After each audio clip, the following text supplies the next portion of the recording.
Salut, si t'es là, c'est que tu souhaites te lancer dans l'achat-revente ou alors que tu en fais déjà.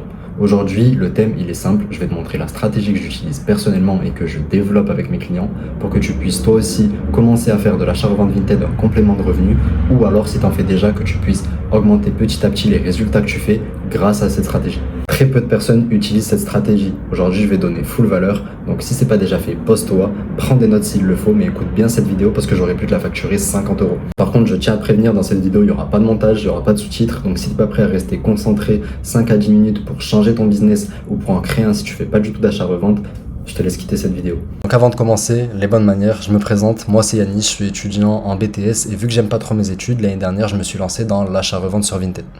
Au début, c'était compliqué, j'utilisais le combo qu'énormément de personnes utilisent à l'heure actuelle et que tu utilises peut-être aussi. Donc, bot gratuit plus marque concurrentielle. Un bot, qu'est-ce que c'est? C'est un outil qui te permet d'acheter en un clic les articles qui sont postés à la seconde sur Vinted et des marques concurrentielles, ça va être des marques comme Ralph Lauren, Carhartt, Nike, Lacoste, sur lesquelles il va y avoir peu de bénéfices à se faire par vente. Maintenant, je me suis développé, donc je fais plus ou moins 1600 euros de bénéfices par mois. Et c'est en très très grande partie grâce à la stratégie que je vais te présenter dans cette vidéo. Donc avant de te présenter la stratégie, je vais te présenter ce que c'est l'achat-revente. L'achat-revente, c'est le fait d'acheter en faible ou en grosse quantité via différentes méthodes d'approvisionnement des articles que tu vas revendre plus cher sur des plateformes de revente de seconde main comme Vinted ou Vestiaire Collective. Pour les différentes méthodes d'approvisionnement, il y en a 3 que j'utilise personnellement plus que les autres et après il y en a 2 autres que je vais te présenter quand même parce que ça va être potentiellement intéressant pour toi. Donc comme première méthode, on va trouver les brocantes. Les brocantes, c'est plus ou moins la méthode la plus connue, mais ça va être compliqué de faire du volume avec cette méthode-là. Ensuite, tu vas retrouver Vinted. Vinted, ça va être la meilleure méthode pour moi, mais je vais te présenter après du coup comment tu vas pouvoir sourcer tes articles sur Vinted. Ensuite, tu vas retrouver des grossistes. Les grossistes, c'est intéressant pour faire du volume, mais c'est moins intéressant si tu débutes parce que tu vas juste bloquer ta trésorerie. Ensuite, il y a 2 autres méthodes du coup que j'utilise beaucoup moins que les autres mais qui peuvent être intéressantes pour toi en fonction des objectifs que tu te fixes. Donc tu vas avoir AliExpress. AliExpress, tu vas du coup acheter des articles peu chers sur la plateforme et tu vas les revendre plus cher sur Vinted en mettant la marque Vintage Dressing. Puis tu vas avoir aussi les outlets. Donc les outlets, qu'est-ce que c'est? C'est des points de vente de marques qui affichent des articles qui ne sont pas vendus en boutique car ce sont par exemple des anciennes collections. Donc toi, tu vas pouvoir te rendre en outlet comme à la Vallée Village et acheter des produits gagnants que tu pourras ensuite revendre sur Vinted et Vestiaire Collective ou alors StockX ou Joli Closet. Pour ma stratégie, on va voir ma stratégie au niveau des achats et au niveau de la vente. Donc au niveau des achats, ça va se passer comment? Ça va se passer avec 80% d'achats sur Vinted, 20% d'achats chez des grossistes. Donc personnellement, j'ai un grossiste qui me permet de pouvoir commander en grande quantité des niches. C'est pour ça que j'achète à 95% des niches et à 5% des marques concurrentielles. Sur Vinted, ça va être exactement la même chose.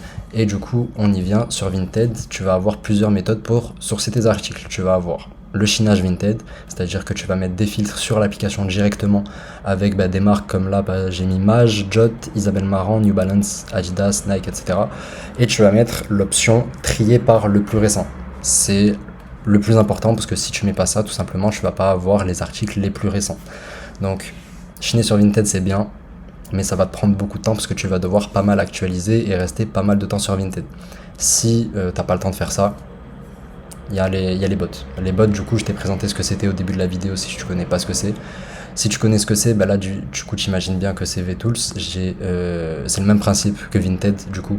Tu vas mettre des filtres. Là, j'ai flouté intentionnellement les marques.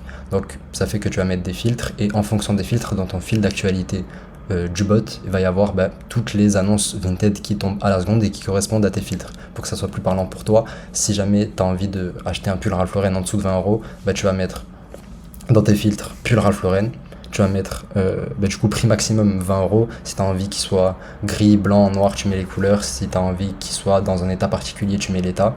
Et ensuite, du coup, dans ton fil d'actualité, tu auras tous les pulls Ralph Lauren qui tombent sur Vinted en dessous de 20 euros. Après, libre à toi de les acheter ou pas, en fonction de s'ils sont authentiques ou s'ils sont intéressants ou pas. Par rapport aux ventes, je vais vendre du coup à 70% sur Vinted, 30% sur Vestiaire Collective. En vrai, j'ai mis 70-30, mais on peut même mettre 80-20 Donc 80 sur Vinted, 20% sur Vestiaire Collective, parce que Vinted, il va y avoir une clientèle beaucoup plus large. Sur Vinted, tu vas pouvoir vendre des marques mid, high ticket, même low ticket, alors que sur Vestiaire Collective, ça va être un peu plus semi-luxe, luxe. Donc c'est différent. Les deux plateformes sont différentes, tu vas pouvoir vendre sur les deux, c'est intéressant. À chaque fois que tu as un article de semi-luxe, un article qui est à plus de 100 euros, je te conseille de mettre sur Vinted et Vestiaire Collective, tu augmentes tes chances de vente. D'ailleurs, si tu es salarié et que tu souhaites faire dès maintenant un complément de revenus, ou alors que tu fais déjà de l'achat-revente et que tu souhaites passer à l'étape supérieure, j'aide les personnes comme toi à atteindre leur objectif dans l'achat-revente. Donc si tu souhaites passer la barre des 1000 euros de bénéfices par mois, je te laisse m'envoyer un message sur Instagram pour qu'on puisse en parler plus en détail. J'ai mis mon Instagram ici, Nizia Rissel, avec 3A, un tiré du bas, du coup tiré du 8, Rissel. Maintenant, pour mon positionnement, je suis donc situé sur le marché pour femmes. Si tu me connais, tu le sais. Et légèrement sur le marché pour hommes. Je le dis souvent, mais les femmes, c'est des acheteuses compulsives, donc c'est beaucoup plus intéressant de te positionner sur ce marché-là, parce que il va y avoir des femmes qui vont avoir beaucoup moins de difficultés à acheter des articles. Tu vas pouvoir aussi te positionner sur le marché pour hommes, mais ce que tu vas devoir éviter, c'est de vendre des articles qui ciblent des adolescents. Donc des pulls Nike comme ça par exemple. Que ça soit pour le marché pour hommes ou pour le marché pour femmes, ce qui va être intéressant, c'est de cibler des personnes avec un fort pouvoir d'achat. Et comment on cible des personnes avec un fort pouvoir d'achat ? On utilise des marques premium, donc c'est-à-dire des niches mid ou high ticket. J'en ai vaguement parlé tout à l'heure, mais du coup là je vais détailler un petit peu plus. Ça va être du coup des ventes que tu vas faire à plus ou moins 100 euros. Donc une vente, c'est égal à 100 euros. En général, quand tu vends un article à 100 euros, tu l'as acheté 2 fois moins cher, donc 50 euros. Et au final, quand tu le revends à 100 euros, tu fais 50 euros de bénéfice, donc 50 euros dans ta poche. C'est-à-dire que pour faire 500 euros de bénéfice par mois, tu auras besoin de faire seulement 10 ventes. Au final, il y a des personnes, du coup, pour faire 500 euros de bénéfice par mois, s'ils vendent uniquement des pulls Nike comme ceux-là, là, ils vont avoir besoin de beaucoup plus de seulement 10 ventes. Donc, par rapport aux niches, on en a parlé un petit peu plus tôt. Moi, j'utilise des niches. Il y en a certaines qui se vendent plus ou moins cher. Là, je t'ai mis un exemple de 10 niches que tu vas pouvoir dès maintenant implémenter à tes filtres directement. Du coup, après avoir visionné cette vidéo, tu vas retrouver donc pull Isabelle Marant, New Balance 530, Adidas Samba, sac Fjällräven, sac Mage, Dr Martens, cardigan Cézanne, doudoune Jot, pull comme des garçons et sac Mugler. J'ai une ressource gratuite du coup avec toutes ces marques-là, avec des informations sur le prix d'achat, de revente, un pourcentage qui représente la probabilité que l'article soit fake, et par rapport à ça, un guide d'authentification pour chaque marque. Donc pour débloquer cette ressource gratuite, si c'est pas déjà fait, je t'invite à t'abonner à mon compte Instagram et à m'envoyer un message pour que je t'envoie du coup la ressource gratuite directement. Mon compte Instagram, je l'ai mis tout à l'heure, je te laisse revenir sur la vidéo si jamais tu l'as oublié, ou alors si jamais tu m'as déjà pas envoyé de message ou que tu n'es déjà pas abonné. Comme ça, moi, je pourrais t'envoyer la ressource gratuite. Donc, sur ces marques-là, je te laisse faire aussi tes recherches parce qu'il n'y a pas seulement les catégories que j'ai mis au-dessus qui marchent. Tu vas pouvoir faire par exemple des recherches sur les vêtements ou les bottes Mage. Je dis bottes Mage, mais par exemple sur Isabelle Marant, tu vas pouvoir regarder les vestes. Sur Cézanne, tu vas pouvoir regarder s'il y a d'autres catégories. Comme des garçons pareil, Mugler c'est pareil. Bref, je te laisse gérer ça.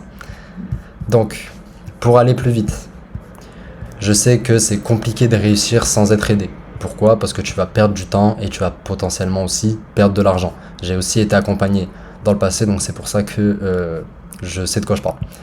Donc si tu veux atteindre les résultats que tu souhaites atteindre en étant aidé et en ayant du coup les ressources nécessaires pour chiffrer, je t'offre un call complètement gratuitement pour qu'on puisse faire un point global sur ta situation, voir quels sont tes blocages plus en détail et voir aussi comment je vais pouvoir t'aider moi par rapport à ça.